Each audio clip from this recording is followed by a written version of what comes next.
येवला येथील स्वामी मुक्तानंद क्रीडा मैदानावर आयोजित शिंदे पाटील चषक 2026 या भव्य tennis ball day night cricket स्पर्धेला राष्ट्रवादी काँग्रेस शरदचंद्र पवार पक्षाचे नेते रोहित पवार यांनी सदिच्छा भेट दिली। यावेळी त्यांनी खेळाडूंशी संवाद साधून स्पर्धेच्या नियोजनाचं कौतुक केलं।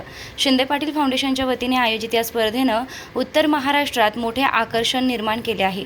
रोहित पवार यांच्या भेटीप्रसंगी शिंदे पाटील फाउंडेशनचे अध्यक्ष गणेश शिंदे, उपाध्यक्ष सुनील शिंदे, शिवसेना उपजिल्हा प्रमुख अमोल शिंदे आणि कुणाल फाउंडेशनचे अध्यक्ष कुणाल दराडे प्रामुख्याने उपस्थित होते।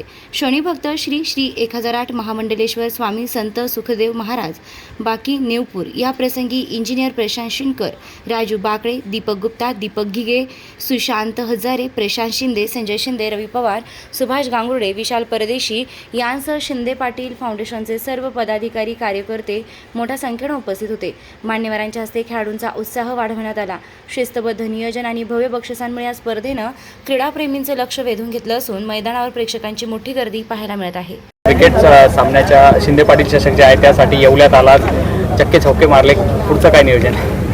नियोजन काहीच नाही। शिंदे पाटील मित्र परिवाराच्या माध्यमातून गेले 7 वर्ष ही टुर्नामेंट इथं घेतली जाते।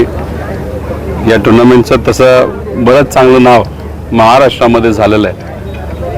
आमचे मित्र कुणाल भाऊ दराडे जेव्हा मला भेटले होते काही दिवसांपूर्वी, त्यांनी या टुर्नामेंटबद्दल मला सांगितलं, शेवटी क्रिकेट जिथं असतो ना तर दुसरा कुठलाही खेळ असेल त्यात राजकारण येऊ नये अशी आमच्या सगळ्यांची इच्छा असते।